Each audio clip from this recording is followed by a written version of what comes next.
أشهد أن لا إله إلا الله وحده لا شريك له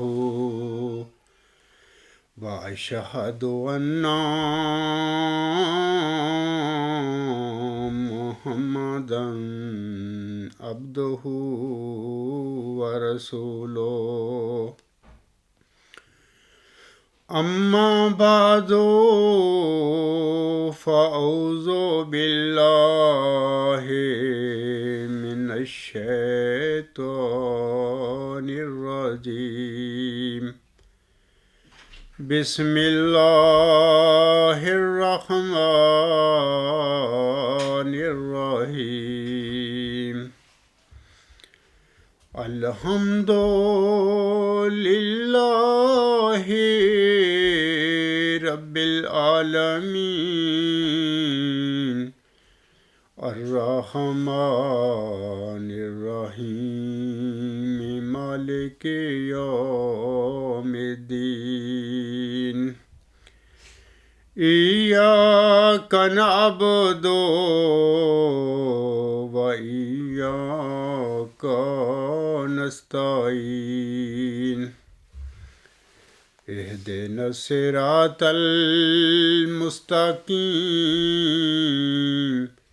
صراط الذين أنعمت عليهم صراط الذين أنعمت عليهم غير المغضوب عليهم ولا الضالين يا أيها الذين آمنوا كتب عليكم الصيام كما كتب على الذين من قبلكم لعلكم تتقون أياما معدودات فمن كان منكم مريضا أو على سفر فعدة من أيام أخر وعلى الذين يطيقونه فدية طعام مسكين فمن تطوع خيرا فهو خير له وأن تصوموا خير لكم إن كنتم تعلمون شهر رمضان الذي أنزل فيه القرآن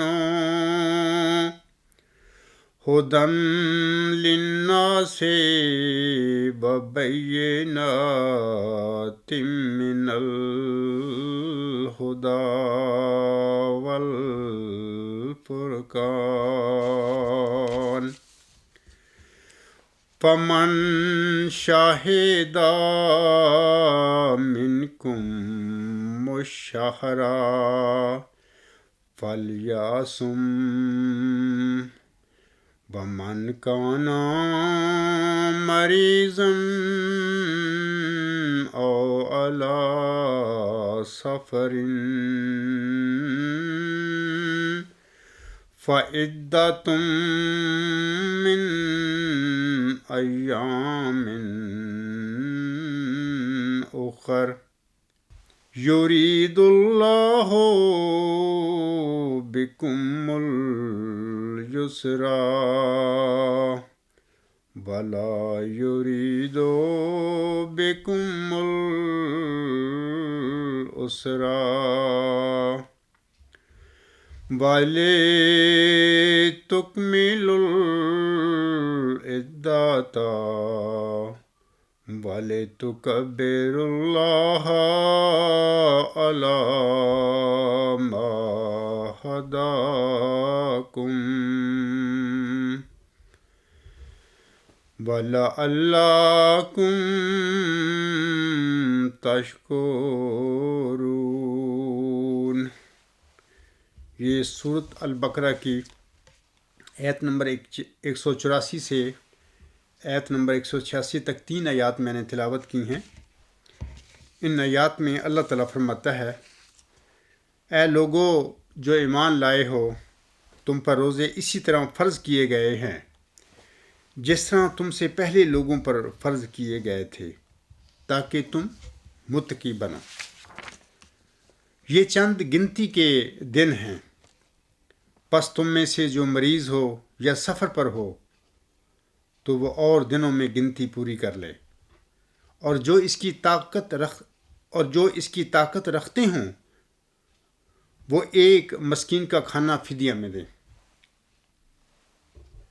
پس جو کوئی خوش دلی سے نیک کام کرتا ہے تو وہ اس کے لیے بہتر ہے، اور تمہارا روزے رکھنا تمہارے لیے بہتر ہے اگر تم جانتے ہو۔ رمضان وہ مہینہ ہے جس میں قرآن لوگوں کی ہدایت کے لیے نازل کیا گیا، اور اس میں ہدایت کے لیے کھلے کھلے نشانات اور حق اور باطل میں فرق کرنے والے امور ہیں۔ پس تم میں سے جو اس مہینہ کو پائے وہ اس کے روزے رکھے، اور جو مریض ہو یا سفر پر ہو تو وہ اور دنوں میں گنتی پوری کرے۔ اللہ تمہارے لیے آسانی چاہتا ہے اور تمہارے لیے تنگی نہیں چاہتا، تاکہ تم گنتی کو پورا کرو اور اللہ کی بڑائی بیان کرو اس پر کہ اس نے تمہیں ہدایت دی ہے، اور تاکہ تم شکر کرو۔ خاکسار کا گزشتہ سے پیوستہ خطبہ جمعہ حکم و عدل حضرت مرزا غلام احمد علیہ السلام کی الوصیت کی حقیقت کے متعلق تھا۔ خاکسار نے اس موضوع کے حوالے سے ابھی بہت ساری اور باتیں سامعین کرام کو بتانی ہیں، لیکن چونکہ اللہ تعالیٰ کے فضل و کرم سے 7 مئی بروز منگل سے ماہ رمضان کے مبارک مہینہ کا اپنی تمام برکتوں اور رحمتوں کے ساتھ آغاز ہو چکا ہے، لہٰذا آج کے خطبہ میں خاکسار ماہ رمضان کے حوالے سے چند امور کا ذکر کرے گا۔ حکم و عدل حضرت مرزا غلام احمد علیہ السلام کی الوصیت کی حقیقت کے متعلق مزید مضمون انشاءاللہ تعالی آئندہ خطبات میں خاکسار بیان کرے گا۔ سامعین کرام، ماہ رمضان نیکیوں اور روحانیت کا موسم بہار ہے۔ اس ماہ مبارک میں قبولیت دعا کے نظارے اپنے جوبن پر ہوتے ہیں، اور مومنوں کو اللہ تعالیٰ کی طرف سے خوشخبریاں ملتی ہیں۔ اس ماہ میں انسانوں کے گناہ خشک پتوں کی طرح جھڑتے ہیں اور وہ ایک نئی روحانی زندگی پاتے ہیں۔ اسی ماہ مبارک میں قرآن کریم کا نزول ہوا تھا، جیسا کہ اللہ تعالیٰ فرماتا ہے، شہر رمضان الذی انزل فیہ القرآن ھدی للناس وبینات من الھدی والفرقان۔ رمضان کا مہینہ جس میں قرآن انسانوں کے لیے ایک عظیم ہدایت کے طور پر اتارا گیا اور ایسے کھلے کھلے نشانات اپنے اندر رکھتا ہے جو ہدایت پیدا کرتے ہیں۔ قرآن کریم کی اسی آیت کے سلسلے میں امام مہدی محمدی خلافت الی منہاج نبوت کے سلسلہ کے 13ویں خلیفہ اور مجدد صدی ہجری 4 دہم حضرت مرزا غلام احمد علیہ السلام اپنی کتاب براہین احمدیہ روحانی خزائن جلد 1 صفحہ 225 حاشیہ نمبر 11 پر فرماتے ہیں،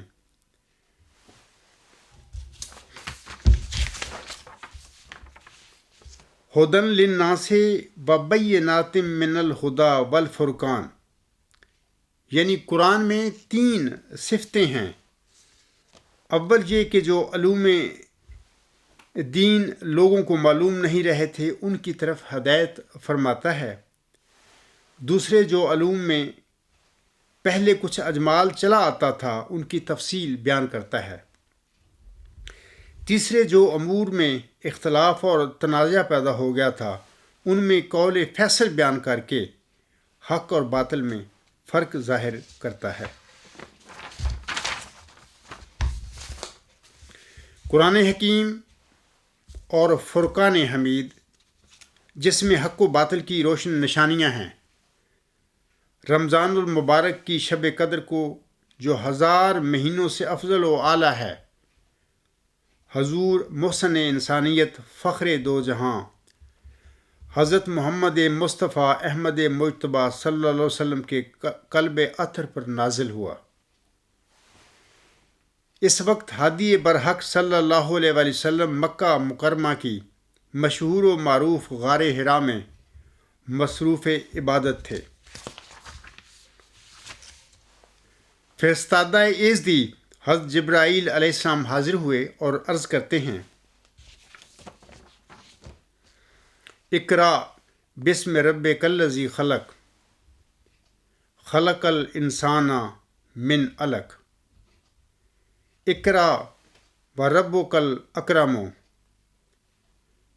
اقرا وربک الاکرم الذی علم بالقلم، علم الانسان ما لم یعلم۔ یہ سورۃ علق کی آیت نمبر 2 سے 6 تک آیات ہیں۔ اللہ تعالیٰ ان آیات میں فرماتا ہے، اپنے رب کے نام نامی اسم گرامی سے پڑھیے جس نے ساری کائنات کو تخلیق کیا ہے۔ اس نے انسان کو ایک چمٹ جانے والے لوتھڑے سے پیدا کیا۔ پڑھ، اور تیرا رب سب سے زیادہ بزرگی والا ہے، جس نے قلم کے ذریعہ سے علم سکھایا، انسان کو وہ کچھ سکھایا جو وہ پہلے نہیں جانتا تھا۔ یہ 5 آیتیں بالاتفاق سب سے پہلی وحی ہے جو آن حضرت صلی اللہ علیہ وآلہ وسلم کے دل پر نازل ہوئی تھی۔ اس صورت کی باقی آیات بعد میں نازل ہوئی تھیں۔ ام المومنین حضرت عائشہ صدیقہ رضی اللہ تعالی عنہا کی روایت سے بخاری میں ہے کہ جب فرشتہ نے کہا کہ اقرا، تو آپ صلی اللہ علیہ وآلہ وسلم نے فرمایا کہ ما انا بقاری، میں پڑھنا نہیں جانتا۔ تب اس نے آپ کو خوب زور سے دبایا اور 3 دفعہ اسی طرح ہوا۔ تب فرشتے نے یہ 5 آیتیں پڑھیں اور آپ ان کے ساتھ گھر واپس آئے، اور وحی کا روب آپ صلی اللہ علیہ وآلہ وسلم پر اس قدر طاری تھا کہ آپ کے کندھے اور گردن کا گوشت پھڑک رہا تھا۔ حضور اکرم شہنشاہ کون و مکان صلی اللہ علیہ وآلہ وسلم اس ناموس اکبر کا معجزہ جاں فضاں لے کر غار حرا سے نمودار ہوئے، اور اس طرح فیضان الہی کا نور اسی غار کے دہانہ سے طلوع ہوا۔ مولانا الطاف حسن حالی اسی زمن میں فرماتے ہیں، اتر کر حرا سے سوئے قوم آیا، اور ایک نسخہ کیمیا ساتھ لایا، مس خاک کو جس نے کندن بنایا، کھرا اور کھوٹا الگ کر دکھایا، عرب جس پہ کرنوں سے تھا جہل چھایا، پلٹ دی بس ایک آن میں اس کی کایا، رہا ڈر نہ بیڑے کو موجے بلا کا، ادھر سے ادھر پھر گیا رخ ہوا کا۔ سامعین کرام، رمضان المبارک وہ اعلیٰ و عرفہ فیوز و برکات اور انوار و تجلیات کا وہ مہینہ ہے جس میں قرآن کریم اور دیگر آسمانی کتب کا اسی ماہ میں نزول ہوا تھا۔ حضرت ابراہیم علیہ السلام کو اسی ماہ کی 30 تاریخ کو صحیفے عطا کیے گئے تھے۔ حضرت داؤد علیہ السلام کو اسی مہینے کی 12 تاریخ کو زبور عطا ہوئی تھی۔ حضرت موسیٰ علیہ السلام پر اسی مبارک مہینہ کی 6 تاریخ کو توریت نازل ہوئی تھی، اور حضرت عیسیٰ علیہ السلام کو بھی اسی ماہ مقدس کی 13 تاریخ کو انجیل بخشی گئی تھی۔ ہدایت کے صحیفے سب کے سب اس ماہ میں اترے۔ اسی ماہ مبارک میں کلاموں کا امام آیا۔ رمضان المبارک کا یہ مہینہ ہمیں قربانیوں کی طرف سامعین کرام توجہ دلاتا ہے اور اعلیٰ مقاصد کی خاطر مصائب و شدائد برداشت کرنے کی تربیت دیتا ہے۔ پس چاہیے کہ ہر وہ شخص جس کی زندگی میں یہ مہینہ آئے وہ اس کے روزے رکھنے، بکثرت تلاوت قرآن کریم کرنے، والدین کی خدمت کرنے اور صدقہ و خیرات کے ذریعے اپنے دنوں اور راتوں کو زندہ کر لے، اور یہ بھی یاد رکھے کہ اسی مبارک مہینہ میں ایک ایسی رات بھی آتی ہے جسے لیلۃ القدر کہتے ہیں، اور جو قرآن کریم کی روح سے 1000 مہینوں سے بھی بہتر ہوتی ہے، جیسا کہ اللہ تعالیٰ سورۃ القدر کی آیات 2 سے 6 میں فرماتا ہے: اِنَّا أَنزَلْنَاهُ فِي لَيْلَةِ الْقَدْرِ وَمَا أَدْرَاكَ مَا لَيْلَةُ الْقَدْرِ لَيْلَةُ الْقَدْرِ خَيْرٌ مِّنْ أَلْفِ شَهْرٍ تَنَزَّلُ الْمَلَائِكَةُ وَالرُّوحُ فِيهَا بِإِذْنِ رَبِّهِمْ مِنْ كُلِّ أَمْرٍ سَلَامٌ هِيَ حَتَّى مَطْلَعِ الفجر۔ ان آیات میں اللہ تعالیٰ فرماتا ہے یقیناً ہم نے اسے قدر کی رات میں اتارا ہے، یعنی قرآن کریم کو، اور تجھے کیا سمجھائے کہ قدر کی رات کیا ہے؟ قدر کی رات 1000 مہینوں سے بھی بہتر ہے۔ بکثرت نازل ہوتے ہیں اس میں فرشتے اور روح القدس اپنے رب کے حکم سے ہر معاملہ میں۔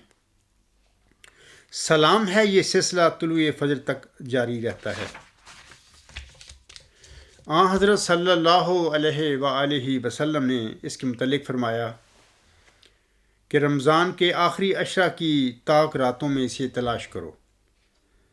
رمضان کے آخری عشرہ میں مومنین جنہیں اللہ تعالیٰ توفیق دیتا ہے وہ مسجدوں میں بیٹھ جاتے ہیں اور دن رات تسبیح و تمہید، درود و سلام اور دعاؤں میں بسر کرتے ہیں۔ ایک رنگ میں دنیا سے لا تعلقی اختیار کرتے ہیں اور اختتام اعتکاف پر اللہ تعالیٰ کے فضلوں اور برکتوں کو سمیٹ کر اپنے گھروں کو جاتے ہیں۔ آغاز اسلام کے چند اہم ترین واقعات بھی سامعین کرام اسی ماہ مقدس میں رونما ہوئے، یعنی ماہ رمضان میں۔ غزوہ بدر اور فتح مکہ انہی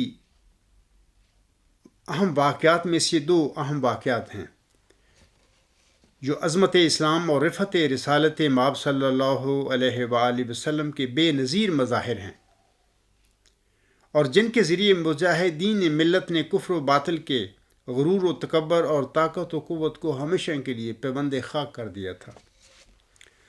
لیلۃ القدر کی فضیلت اور عظمت کے بارے میں جس میں قرآن کریم کا نزول ہوا، حضور صلی اللہ علیہ وسلم کا ارشاد گرامی ہے: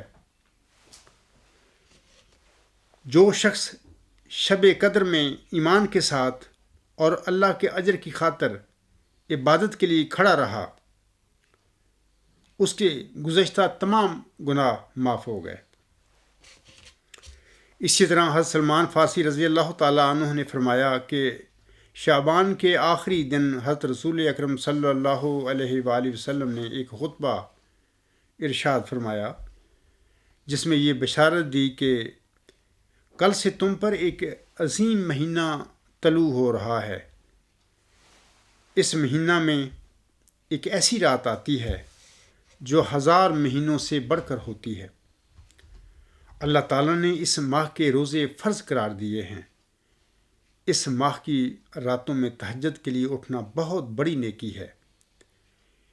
اس ماہ کے دوران جو شخص بھی کوئی نفلی کام کرتا ہے اسے اتنا ثواب ملتا ہے جتنا کہ دیگر مہینوں میں فرض ادا کرنے سے ملتا ہے، اور فرض کا ثواب تو اس ماہ میں 70 گنا زیادہ ہو جاتا ہے۔ یہ صبر کا مہینہ ہے اور صبر کا بدلہ جنت ہے۔ پھر یہ باہمی ہمدردی کا مہینہ ہے۔ اسی ماہ میں مومن کے رزق میں اضافہ کیا جاتا ہے۔ جو شخص اس مہینہ میں کسی روزہ دار کا روزہ افطار کراتا ہے اسے گناہوں سے مغفرت حاصل ہوتی ہے اور اس کی گردن آگ سے آزاد کی جاتی ہے، اور روزہ دار کے ثواب میں کسی قسم کی کمی کیے بغیر روزہ افطار کرانے والے کو بھی ویسا ہی ثواب ملتا ہے۔ مشکات المصابیح کتاب الصوم۔ رمضان المبارک میں سامعین کرام صدقہ و خیرات اور غرباء پر اپنے اموال خرچ کرنے کی بھی تاکید آئی ہے۔ حدیثوں میں درج ہے کہ رمضان حضرت صلی اللہ علیہ وسلم ایک تیز آندھی کی طرح صدقہ و خیرات کیا کرتے تھے۔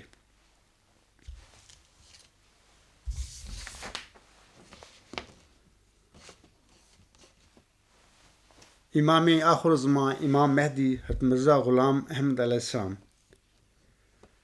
اپنے ملفوظات جلد 1 صفحہ 209 پر رمضان کے حوالہ سے فرماتے ہیں، آپ علیہ السلام فرماتے ہیں رمضان سورج کی تپش کو کہتے ہیں۔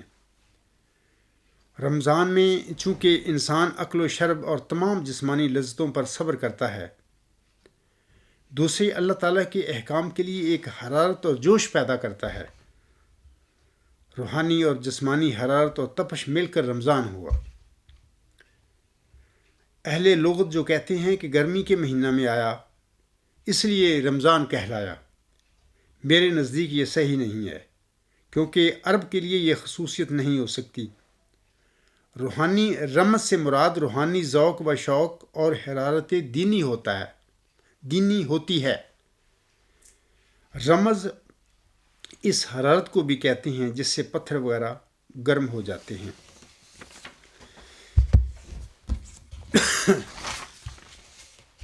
اب میں روزہ کے مسائل کے سلسلے میں سامعین کرام چند امور کی طرف آپ کو توجہ دلانا چاہتا ہوں۔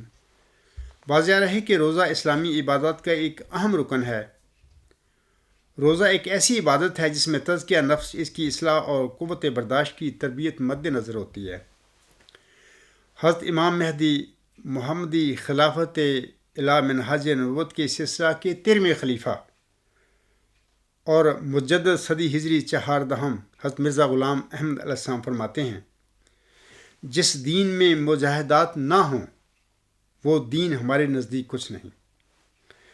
صوم یعنی روزہ کے لغوی معنی رکنے اور کوئی کام نہ کرنے کے ہیں۔ شرعی اصطلاح میں طلوع فجر یعنی صبح صادق سے لے کر غروب آفتاب تک عبادت کی نیت سے کھانے پینے اور جماعت سے رک رہنے کا نام صوم یا روزہ ہے۔ خدا کی خاطر اور اس کی رضا کے حصول کے لیے کھانے پینے اور جنسی خواہش سے رکنے کا حکم ہر قسم کی برائیوں سے بچنے کے لیے بطور علامت ہے۔ روزہ کی غرض و غایت کے حوالہ سے عرض ہے کہ روزہ اصلاح نفس کا ذریعہ ہے، کیونکہ جہاں انسان خدا کی خاطر لذات کو ترک کر دیتا ہے وہاں اسے اپنے نفس کو زیادہ سے زیادہ نیکی پر قائم کرنے اور ہر قسم کی حرام اور نجس چیزوں سے پرہیز کرنے کا سبق ملتا ہے۔ ہر قسم کی برائیوں سے، گپ بازی سے اور فضول اور لغو کاموں سے بچنے کا موقع میسر آتا ہے۔ سارا دن ذکر الہی میں گزرتا ہے۔ واضح رہے کہ صرف بھوکا پیاسا رہنا اور اپنی بد عادات کو ترک نہ کرنا روزہ کے مقصد کو پورا نہیں کرتا۔ امام مہدی و مسیح موعود محمدی خلافت الی منہاج نبوت کے سلسلہ کے 13ویں خلیفہ اور مجدد صدی ہجری 4 حضرت مرزا غلام احمد اسلم فرمایا کرتے تھے، یعنی جو شخص جھوٹ اور اس پر عمل کو ترک نہیں کرتا، اللہ تعالیٰ کو ایسے شخص کے کھانا پینا چھوڑ دینے سے کوئی غرض نہیں، کوئی ضرورت نہیں۔ روزہ کس پر فرض ہے؟ اس حوالہ سے گزارش ہے کہ ماہ رمضان کے روزے رکھنا اللہ تعالیٰ کی طرف سے ہر عاقل بالغ تندرست مومن مرد عورت پر فرض کیا گیا ہے۔ رمضان کا روزہ بلا عذر یا معمولی باتوں کو عذر بنا کر ترک کرنا درست نہیں۔ ایک دن کا روزہ بھی عمدن بلا کسی شرعی عذر کے ترک کرنا بہت بڑا گناہ ہے، جس کی تلافی تمام عمر کا روزہ رکھ کر بھی نہیں ہو سکتی۔ ایسے لوگ جو جان بوجھ کر روزہ نہیں رکھتے، ان کے متعلق آن حضرت صلی اللہ علیہ وآلہ وسلم کا ارشاد ہے، من افطر یومن من شہر رمضان من غیر رخصت ولا مرض فلا یکزیہ ولو صام الدہر کلہ ولا صام الدہر۔ مسند دارمی۔ جو شخص بلا عذر رمضان کا ایک روزہ ترک کرتا ہے، وہ شخص اگر بعد میں تمام عمر اس روزہ کے بدلے میں روزے رکھے تو بھی بدلہ نہیں چکا سکے گا۔ جو شخص مسافر ہو یا بیمار ہو، اس کے لیے رخصت ہے کہ وہ دوسرے دنوں میں روزے پورے کرے۔ جو دائم المریض یا بہت بوڑھا اور ضعیف ہو گیا ہو، اس پر روزہ فرض نہیں ہے۔ ایسے معذور لوگ ہر روز ایک مسکین کو کھانا کھلا دیا کریں۔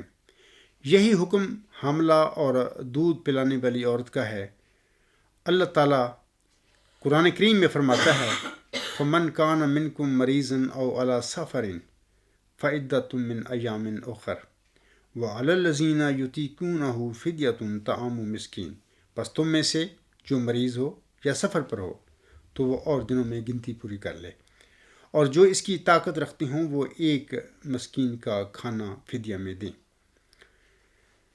سفر میں روزہ کی 4 صورتیں ہو سکتی ہیں سامعین کرام۔ مثلا اول یہ کہ اگر سفر جاری ہو، یعنی پیدل یا سواری پر، اور چلتا چلا جا رہا ہو تو روزہ نہ رکھے، کیونکہ اس صورت میں روزہ چھوڑنا ضروری ہے۔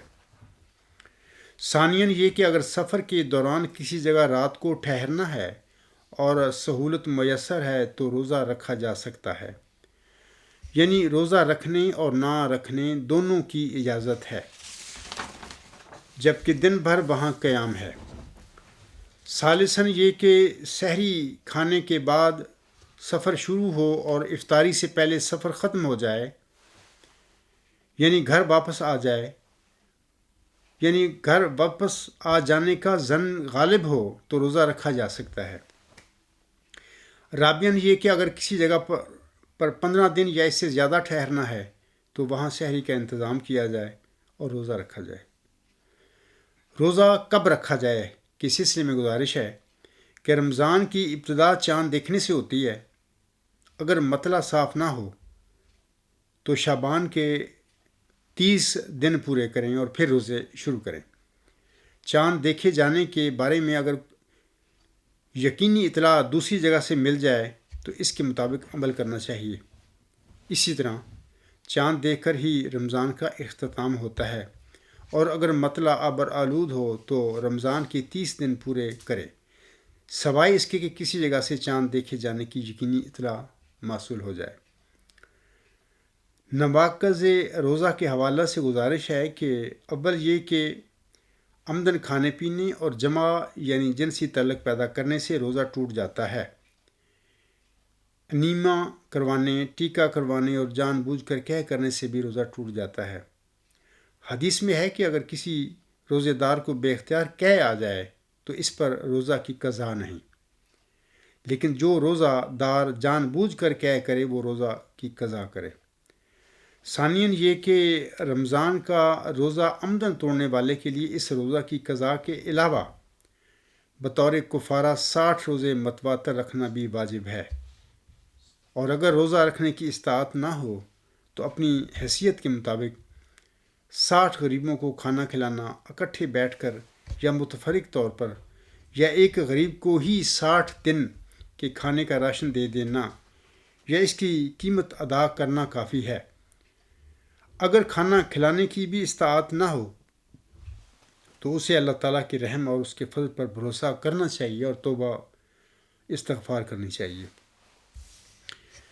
وہ امور جن سے روزہ نہیں ٹوٹتا۔ سامعین کرام، اس سلسلے میں عرض ہے کہ نمبر 1، اگر کوئی بھول کر کچھ کھا پی لے تو اس کا روزہ باقی رہے گا اور کسی قسم کا نقص اس کے روزے میں واقع نہیں ہوگا۔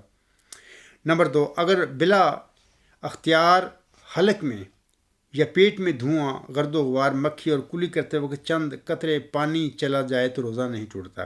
نمبر 3، اسی طرح کان میں پانی جانے یا دوا ڈالنے، بلغم نگلنے، بلا اختیار کہہ آنے، چیچے کا ٹیکہ لگوانے، مسواک یا برش کرنے، خوشبو سونگھنے، ناک میں دوا چڑھانے، سر یا داڑھی میں تیل لگانے، بیوی یا بچے کا بوسہ لینے، یا سحری کے وقت غسل جنابت نہ کر سکنے کی وجہ سے روزہ نہیں ٹوٹتا۔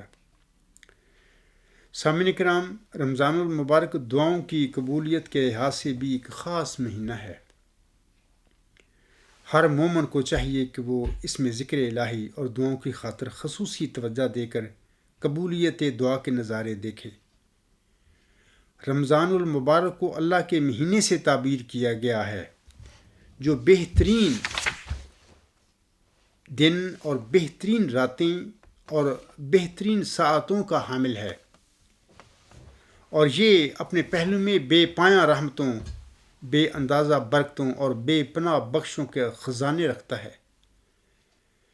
لہذا ملت اسلامیہ کے ہر فرد پر لازم ہے کہ وہ اس ماہ مکرم سے بھرپور فیض حاصل کرے اور اسے نہایت ادب و احترام، عقیدت و محبت اور رغبت اور التفات سے گزارے۔ دن کو روزہ رکھے اور شب کو مقدور پر خالق کائنات کی عبادت و بندگی، تسبیح و تمجید، تسبیح و تمہید، حمد و ثنا اور اس کے لامحدود احسانات اور بے شمار نعمتوں کا شکر سپاس ادا کرے اور قرآن کریم کی تلاوت کا فریضہ بجا لاتا رہے۔ ماہ رمضان کا پہلا عشرہ رحمت ہے، دوسرا مغفرت اور تیسرا جہنم کی آگ سے نجات ہے۔ رمضان المبارک کی آمد پر جنت کے دروازے سامعین کرام کھول دیے جاتے ہیں اور دوزخ کے دروازے بند کر دیے جاتے ہیں۔ شیاطین کو پابند سلاسل کر دیا جاتا ہے۔ روزہ انسان کو خواہشات نفسانی اور عادات محکومی سے آزاد کراتا ہے اور اس کے نفس کو اتنا سر بلند کر دیتا ہے کہ وہ اللہ کے سوا کسی کی عبودیت کے آگے سر نہیں جھکاتا۔ روزہ انسان کو صاحب ایمان، صاحب ایقان اور صاحب یقین بناتا ہے۔ روزہ نادیدہ خدا کو دیکھا ہوا خدا منوا لیتا ہے اور اسے نیک، پارسا، پرہیزگار اور ہدایت یافتہ بناتا ہے۔ خالق کائنات کو کسی شخص کے بھوکا اور پیاسا رہنے سے کوئی غرض نہیں۔ وہ تو اپنے بندوں میں تقوی، پارسائی، اعمال صالحہ دیکھنا چاہتا ہے جس کے حصول کے لیے اس نے رمضان کے روزے فرض قرار دیے ہیں۔ جیسا کہ قرآن کریم میں ارشاد باری تعالیٰ ہے، اے ایمان والو، تم پر رمضان کے روزے فرض کیے گئے ہیں جس طرح کہ تم سے پہلے لوگوں پر فرض کیے گئے تھے تاکہ تمہارے اندر تقوی پیدا ہو سکے۔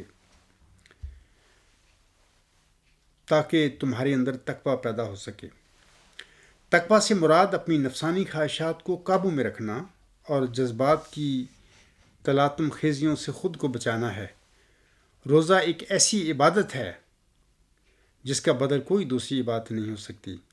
حضرت ابو ہریرہ رضی اللہ تعالیٰ عنہ سے روایت ہے کہ حضرت صلی اللہ علیہ وسلم نے فرمایا، اللہ تعالیٰ فرماتا ہے کہ روزہ تو میرے لیے ہے، میں ہی اس کی جزا بن جاتا ہوں۔ یعنی روزوں کے ذریعے وصال الہی حاصل ہوتا ہے۔ یہ اس لیے ہے کہ میرا بندہ میرے لیے روزے میں اپنی جائز خواہشات اور اپنے کھانے پینے کو بھی ترک کر دیتا ہے۔ فرمایا کہ روزہ گناہوں کے لیے ڈھال ہے، اور روزہ دار کے لیے 2 خوشیاں مقدر ہیں۔ ایک وہ خوشی جو اسے اس وقت حاصل ہوتی ہے جب وہ خدا کے فضل سے روزہ مکمل کر لیتا ہے، یہ خوشی اسی دنیا میں ملتی ہے، اور ایک وہ خوشی ہے جو آخرت میں ملے گی جب وہ اپنے رب سے اس حالت میں ملے گا کہ وہ اس سے راضی ہوگا۔ نیز حضرت صلی اللہ علیہ وسلم نے یہ بھی فرمایا ہے کہ روزہ دار کے منہ کی بو خدا کو مشک کی بو سے بھی پیاری ہوتی ہے۔ روزہ سے دل کا زنگ اتر جاتا ہے، روح کو تقویت حاصل ہوتی ہے، ایمان استوار ہوتا ہے، اور یقین میں پختگی پیدا ہوتی ہے۔ روزہ خالق و مخلوق کے درمیان ایک مخفی عمل ہے جو کسی کو نظر نہیں آتا۔ روزہ انسان کو اپنے خالق کے قریب کر دیتا ہے اور اس کا اپنے خالق کے ساتھ گہرا ربط پیدا ہو جاتا ہے، جو انسانیت کا جوہر ہے۔ روزہ جس طرح تقویٰ سیکھنے کا ایک ذریعہ ہے، ایسے ہی قرب الہی حاصل کرنے کا بھی ایک ذریعہ ہے۔ اسی لیے اللہ تعالیٰ نے رمضان کا ذکر کرتے ہوئے ساتھ ہی یہ بھی فرمایا ہے، وَإِذَا سَأَلَكَ عِبَادِي أَنِّي فَإِنِّي قَرِيبٌ أُجِيبُ دَعْوَةَ الدَّاعِ إِذَا دَعَانِ فَلْيَسْتَجِيبُوا لِي وَلْيُؤْمِنُوا بِي لَعَلَّهُمْ يَرْشُدُونَ۔ اللہ تعالیٰ اپنے پیارے نبی حضرت محمد مصطفیٰ احمد مجتبیٰ صلی اللہ علیہ وسلم کو مخاطب کر کے فرماتا ہے، اور جب میرے بندے تجھ سے میرے متعلق سوال کریں تو انہیں بتا کہ میں یقیناً قریب ہوں۔ جب پکارنے والا مجھے پکارتا ہے تو میں اس کی پکار کا جواب دیتا ہوں۔ بس چاہیے کہ وہ بھی میرے حکم پر لبیک کہیں اور مجھ پر ایمان لائیں تاکہ وہ ہدایت پا جائیں۔ دعا کے حوالہ سے سامعین کرام،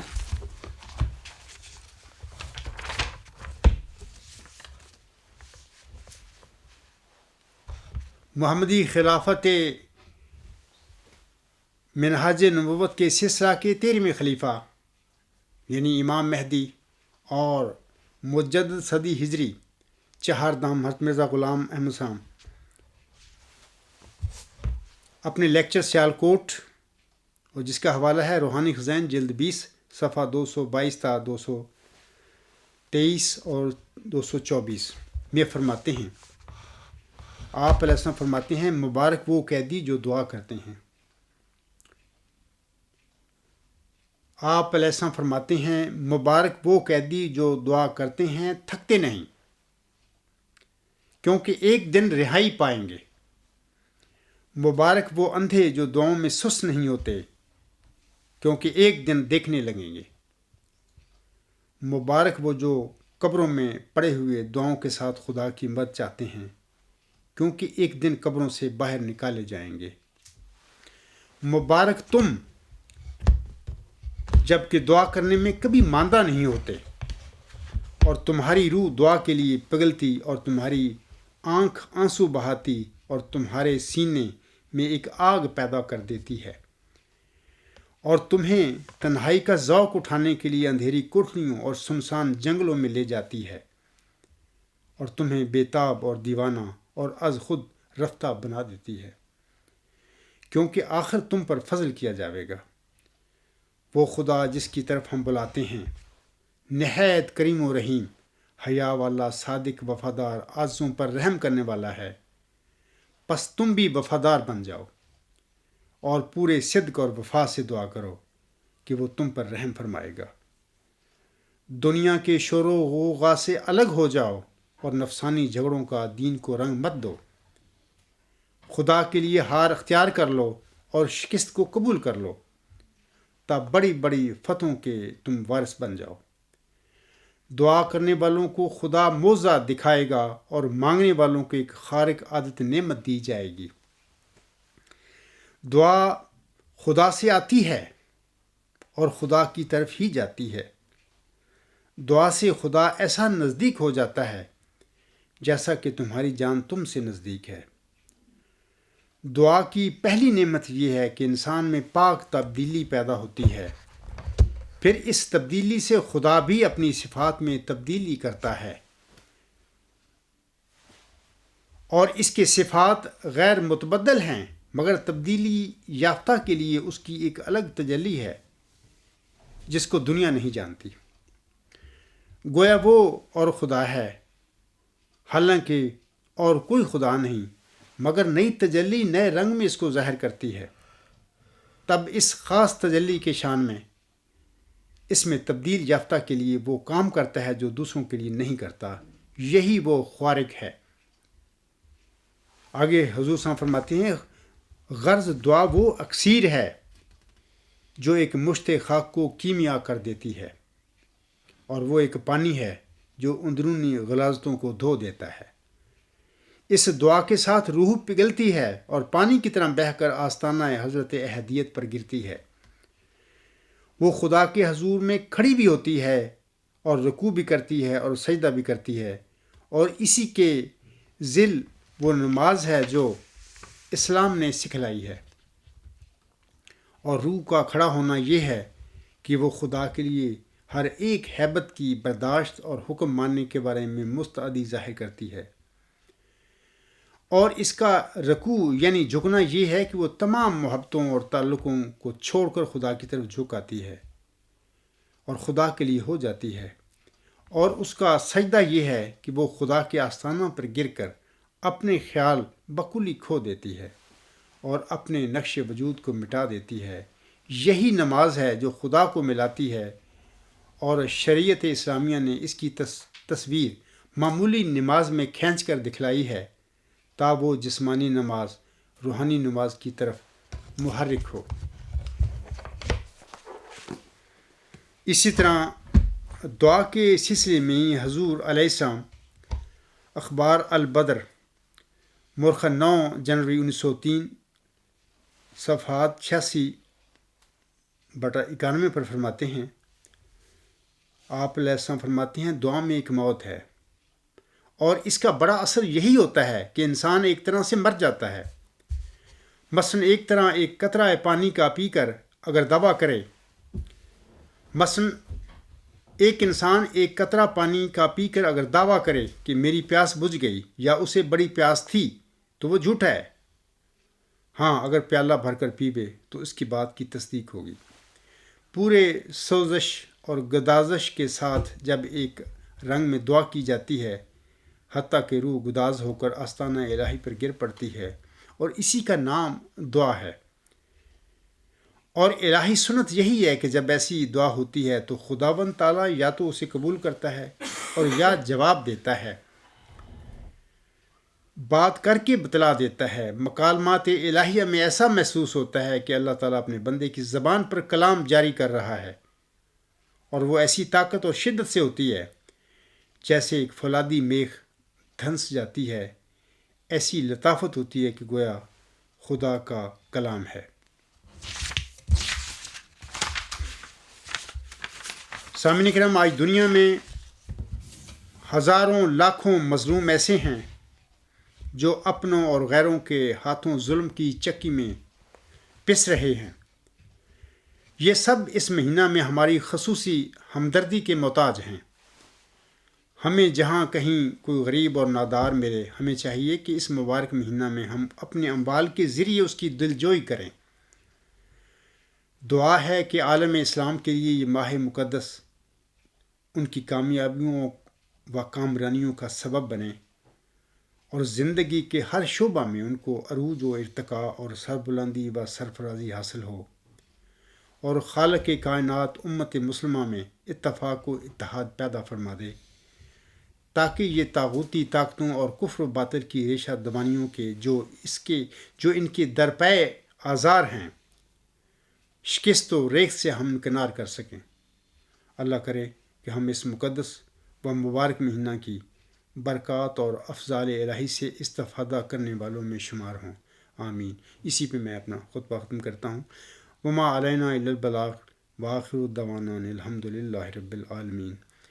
اولم و آخرم و ظاہرم و باطنم هو مولانا نعم المولا و نعم النصیر و نعم الوکیل۔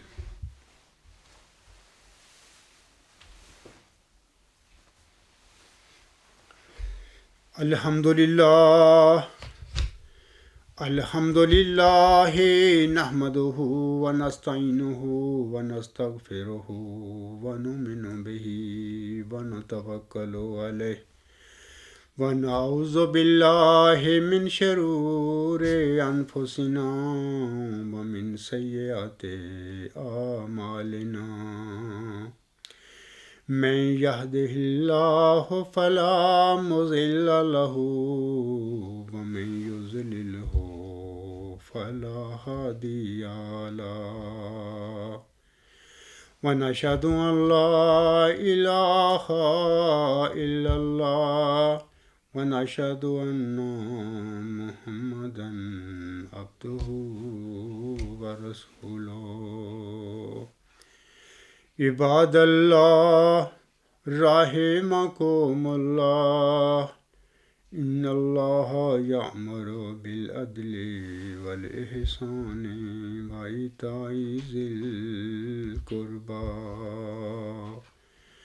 وینہی عن الفحشاء والمنکر والبغی یعظکم لعلکم تذکرون۔